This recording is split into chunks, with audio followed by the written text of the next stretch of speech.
Sawadee Krap, warm greetings to all our Toyota Thai League T1 loving friends. I am talking to you live from the One Play Sports Spectrum, where we are delighted that the Toyota Thai League T1 is back. Those 2 long weekends without top flight Thai action have gone on for far too long. Here is what's in store on the slate as we edge ever closer to that 15-game cutoff for the AFC Champions League places. Well, Friday night sees Port and Suphanburi. That's live on One Play Sports. But do note, there's a Wednesday night clash to look forward to as well. Chiang Rai United, under the stewardship of their caretaker manager, Alan Corner, off to Doha for the AFC Champions League. They've got a mountain to climb there. And even though they're second in the table, they've got work to do, having suffered a disastrous loss during the international break as they bid to make up the fixtures they'll miss while they're playing in Qatar. They take on Mongtong United under their new man, Super Mario Dvorsky. They're doing very well indeed. So Wednesday and Friday night live T1 action this weekend.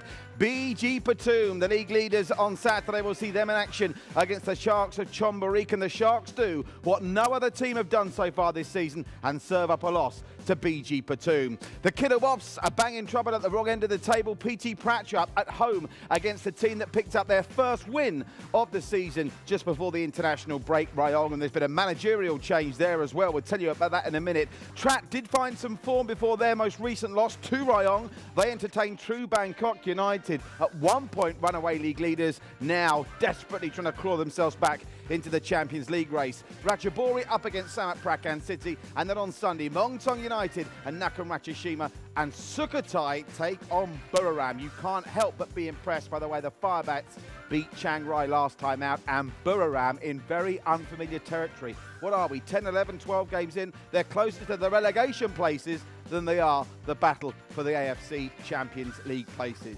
Now, if you're watching us for the first time here on One Play Sports, don't forget to give us an LSFC. Like, share, follow, comment on Facebook, subscribe to our YouTube channels as well, and that way you can keep in touch with all the great Toyota Thai League T1 action we can bring to our fans outside of Thailand, across the ASEAN region, and through the Indian subcontinent as well.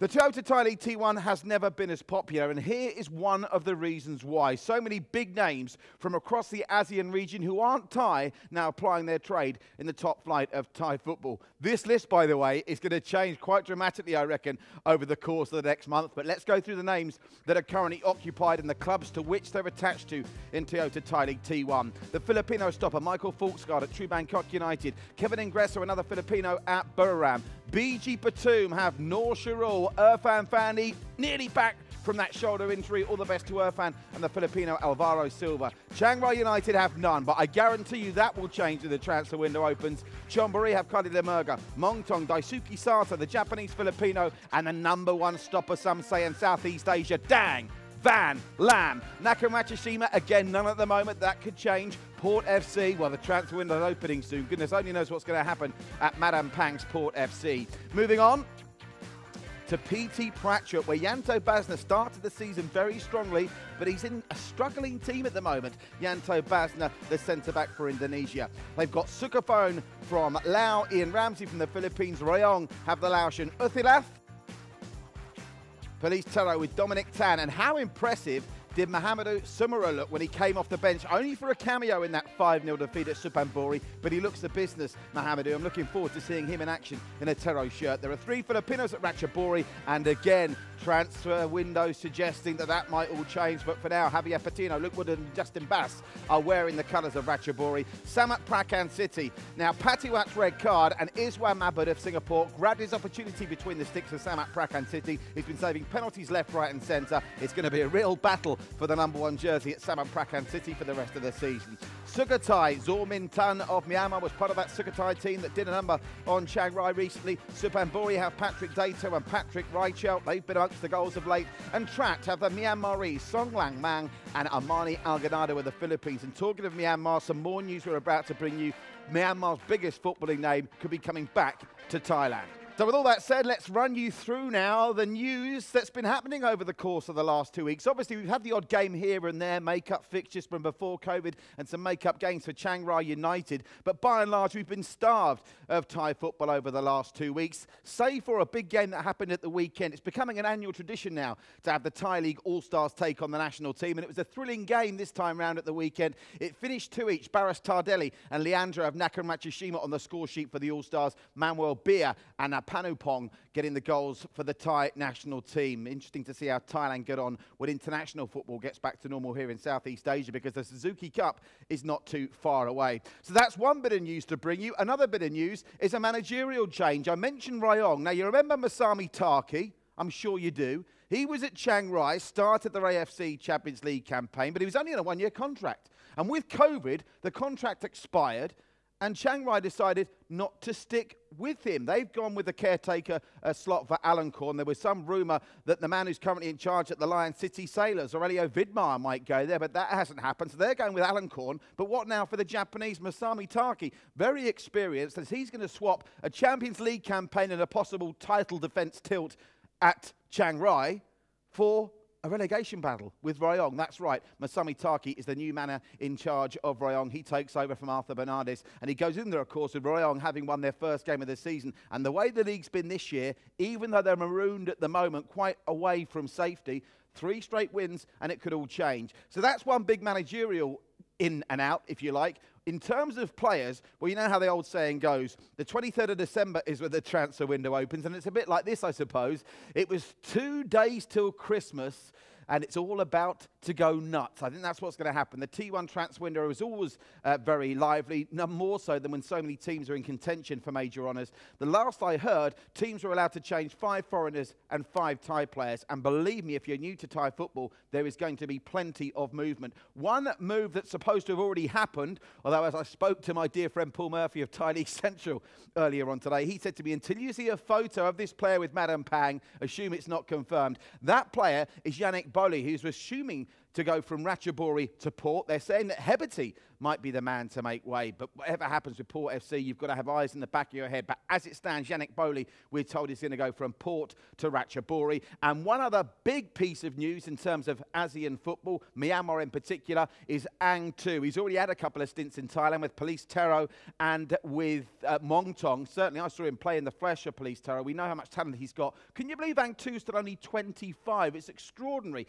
He's currently at Yadanarbon in Myanmar, but they say he's going to join his old boss, Alexandre Gamma, at Mongtong, who's now at Buriram. I know it sounds confusing, and believe me, it's going to get even more confusing in the weeks to come. The transfer window, December the 23rd, last I heard, to the first week in January. We will keep you up to date on One Play Sports with all the moves as they happen and introduce you to the players and their new teams. But of course, with the window slammed shut for now, the squads will have to make do with the players they've already got.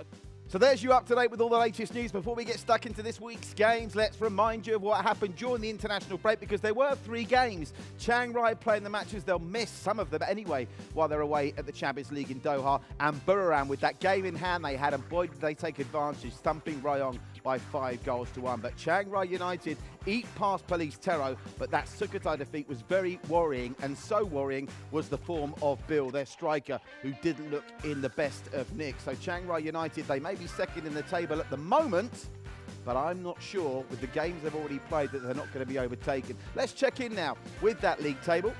And the league table shows you that BG Platoon, with that unbeaten start to the season, 11 games in, are 6 points clear of Chiang Rai, who play 2 games more now.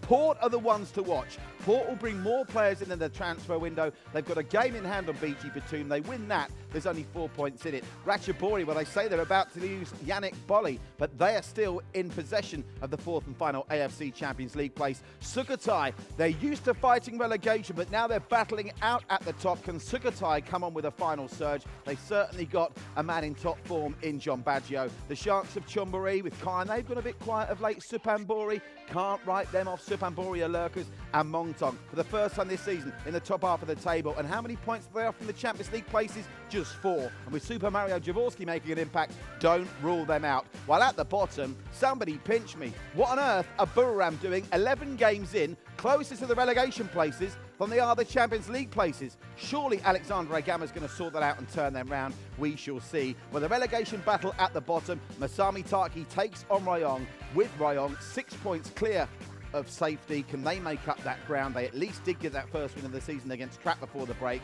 and there are 3 teams there that are getting sucked in to the relegation dogfight: Samat Prakan City, PT Prachuap and Nakhon Ratchashima. The table is tight at the top and it's tight at the bottom as well, which all adds up, particularly with the Champions League places being decided after 15 games. And for some teams, that's now just 4 matches away to some cracking fixtures that will bring you live on One Play Sports this week. 1, 2, 3, 4, 5 Nong Song Sam Si Ha games live on One Play Sports, and we start on Wednesday with Chiang Rai United, the defending champions, their final game before they depart for the AFC Champions League, taking on Mongtong United, who are on the charge. And if Bill's in the same form for Chiang Rai in this one that he showed in the defeat at Sukhothai, I can fancy Mongtong are going to get something from this one. 7 p.m. Singapore time, 6 p.m. Jakarta. Then on Friday night football from Toyota Thai League T1. Port, before they get Yannick Bolly, but there'll be plenty of players with points to prove as they take on Suphanburi. And Suphanburi are the kind of team that can emerge from nowhere and get a result. And of course, they had that big 5-0 win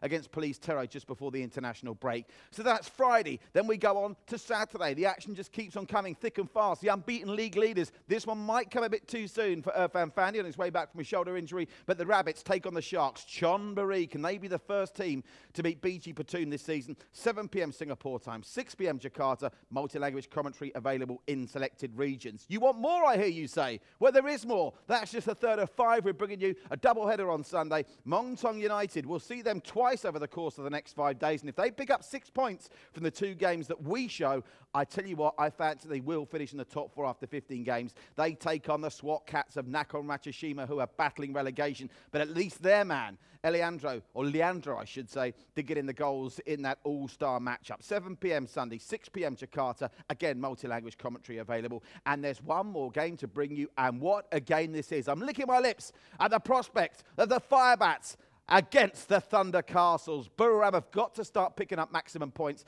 but that Sukhothai Stadium, the Talang Lalay, is not an easy place to go, and with John Baggio in fine form, they could take some stopping. That, for me, is the game of the week. You could argue that we've saved the best till last. So there you have it. A busy spell in Toyota Thai League T1 as we look to return for the international break. The games come thick and fast. The AFC Champions League cut off just a couple of weeks away. The transfer window then opens, and goodness only knows what will happen as all those teams chase title glory and, in some cases, the avoidance of relegation. It's all live on One Play Sports. Enjoy the rest of your week. Stay safe, and don't forget the 5-game thriller starts on Wednesday right here on One Play Sports. Come on, Carp!